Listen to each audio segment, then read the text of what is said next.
Estamos aquí con Wolfgang Bongers. Él es doctor en literatura, mención intermedialidad por la Universidad de Siegen. También es el jefe del programa de Magíster en Letras en la Pontificia Universidad Católica de Chile y acaba de publicar el año pasado el libro Interferencias del Archivo, Cortes Estéticos y Políticos en el Cine y la Literatura, Argentina y Chile. Es una publicación hecha en Frankfurt. Vamos a conversar con Wolfgang sobre el tema del archivo, que es una de sus líneas de investigación y temas de especialidad. Bienvenido. Muchas gracias, Cristian, por invitarme a estar con ustedes acá. Hay una especie de vuelta del archivo en la cultura contemporánea. Se está trabajando muchísimo desde la investigación, pero también en la propia cultura y la práctica de la contemporaneidad. Hay una especie de boom del archivo. ¿A qué crees que se debe esta nueva actualidad del archivo?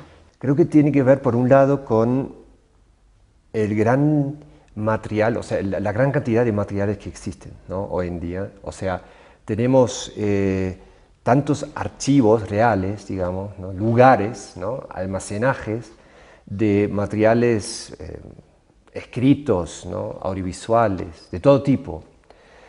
Entonces, yo creo que ahí se plantea un problema primero bastante práctico o pragmático. ¿Qué hacer con todos estos materiales, ¿no? ¿Cómo archivarlos? ¿Qué seleccionar y qué no?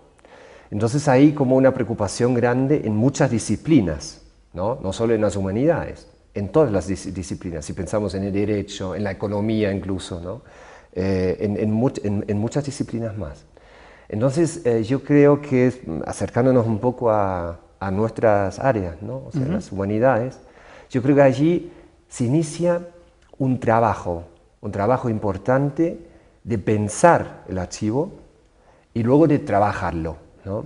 Y algunos referentes iniciales, tal vez, ¿no? Iniciadores también, un discurso sobre el archivo y cómo pensarlo, son, por ejemplo, Michel Foucault, ¿no? y Farge, que también trabajó con Foucault, pero también Jacques Derrida, por supuesto, y Giorgio Agamben, ¿no? Esto es como un primer acercamiento, ¿no? de pensar el archivo y lo que podía significar.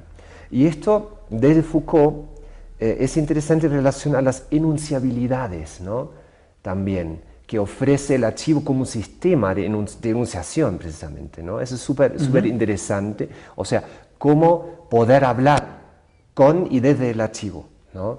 ¿Qué es lo que se puede decir? ¿Qué es lo que no se puede decir? ¿No?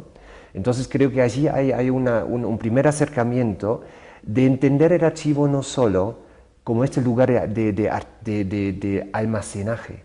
Ahí podemos encontrar, ¿no? Tal cosa. No. Son otras cosas que tienen un papel fundamental, ¿no? En las búsquedas de enunciabilidades, ¿no?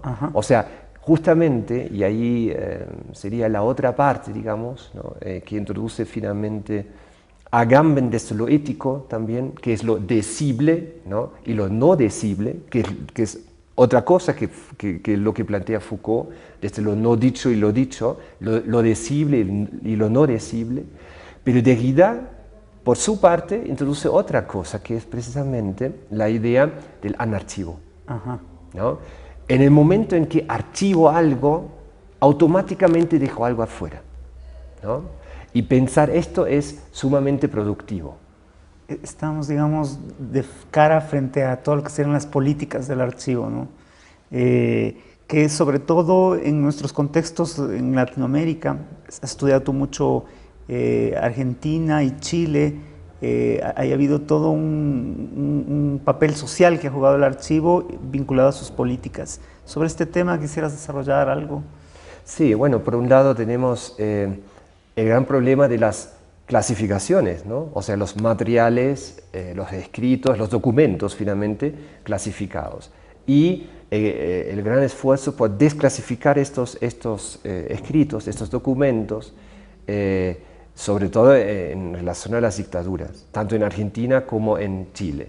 En Argentina el caso es un poco más abierto, ¿no? Ahí sí se desclasificaron muchos archivos, aunque siempre en todos los países quedan algunos clasificados, o sea, reservados para ciertas personas, ¿no?, que se dedican a investigar sobre ellas, sobre estos documentos. Pero en Chile el caso es un poco más complicado porque siguen estando muchos archivos clasificados, ¿no?, durante los próximos 50 y 100 años, ¿no? Y esto dificulta, por supuesto, la investigación histórica sobre las relaciones y complicaciones políticas, ¿no?, durante los años 70, 80 y hasta en la postdictadura, ¿no?, en los 90. Ahora, hay varios lugares, como Londres 38, ¿no?, que es un lugar de memoria muy importante en Chile, que se dedica precisamente a esto. Trata de instaurar una política del archivo que permita abrir cada vez más archivos, ¿no?, o sea, clasificados, y poder de allí llegar a la verdad, la justicia, y hacer un trabajo de memoria real, ¿no? Esto creo que es una parte de trabajo de archivo, de abrir nuevos archivos, de trabajar con esos archivos y sacar a la luz, ¿no?, las verdades, digamos, en relación a lo que pasó en la historia chilena, argentina, latinoamericana en general. Yo creo que eso es un aspecto fundamental. El otro aspecto que me parece sumamente importante destacar es justamente un trabajo más artístico, ¿no? Por supuesto. Trabajo más artístico, tanto en la literatura como en el cine, ¿no? ¿Y qué significa esto? Es justamente ofrecer contraarchivos, ¿no? Contraarchivos, reconfigurar los materiales existentes, ¿no?, y trabajarlos en otras rearticulaciones, ¿no?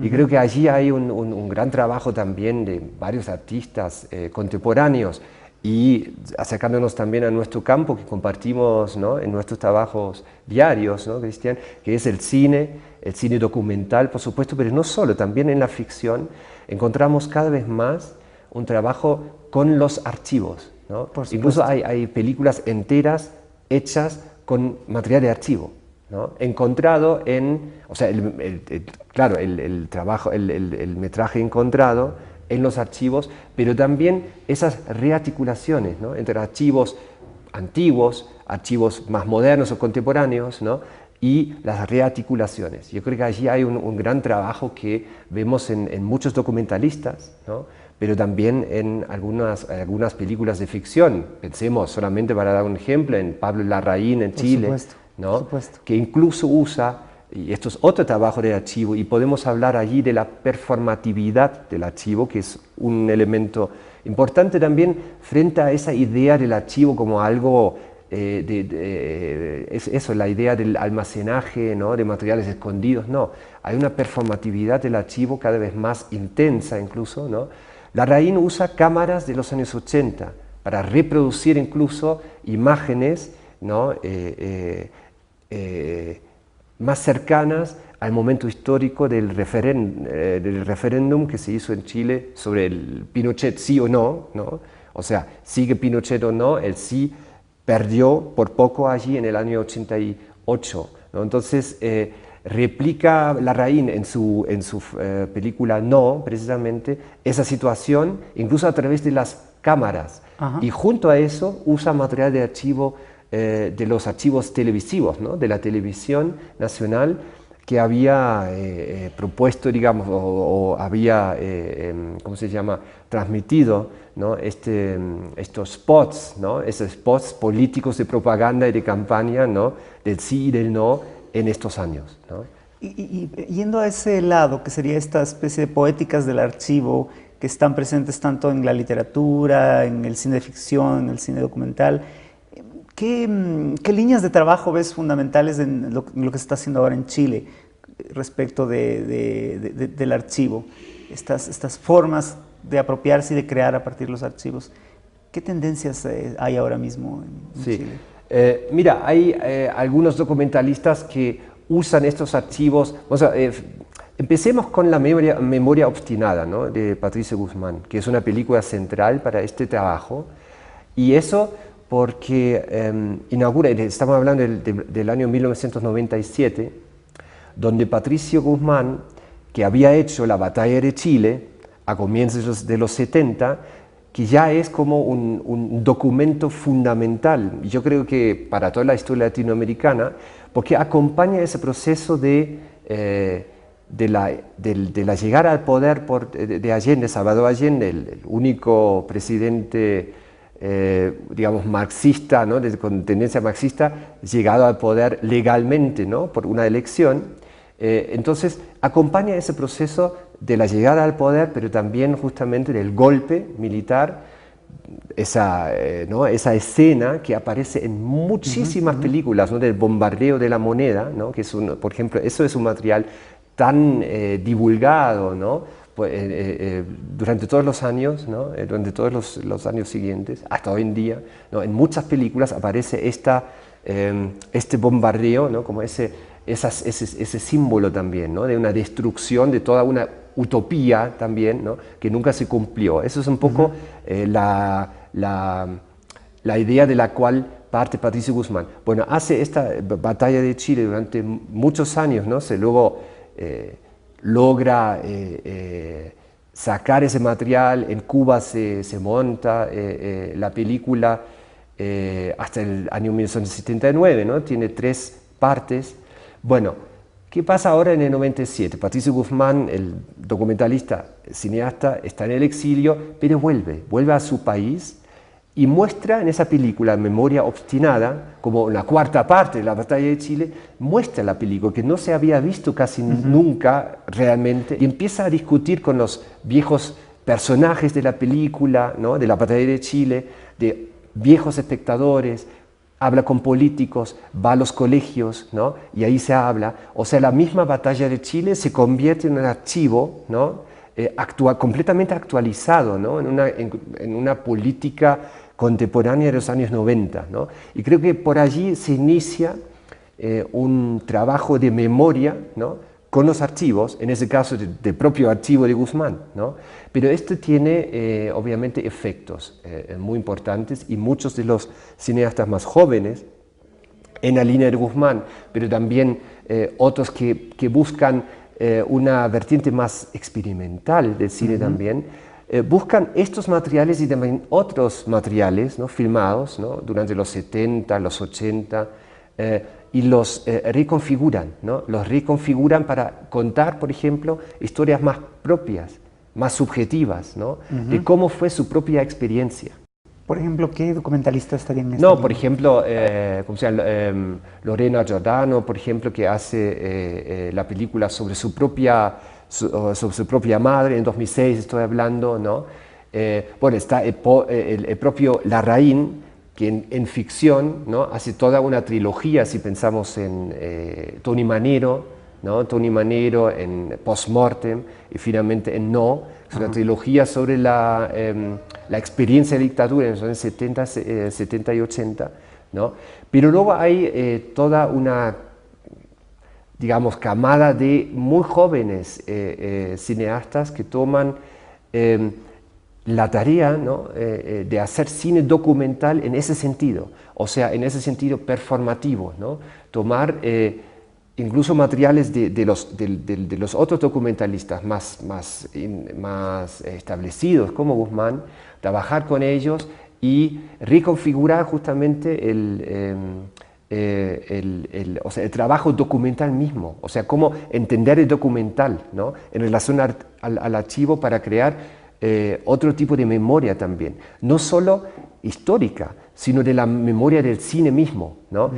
Otro ejemplo es La ciudad de los fotógrafos, ¿no? Que también es un trabajo con el archivo de ahora Sebastián Moreno, creo que se llama, que toma también materiales de fotógrafos durante la dictadura, algunos de ellos desaparecidos, otros no, siguen viviendo, y hace todo un tramado de memoria sobre esta situación, ¿no? Era una asociación de fotógrafos durante la dictadura que siguió trabajando y justamente registrando lo que pasaba en las calles, y muchos de ellos desaparecieron o fueron al exilio, pero algunos se quedaron. Entonces hace todo un trabajo desde ese lugar, ¿no?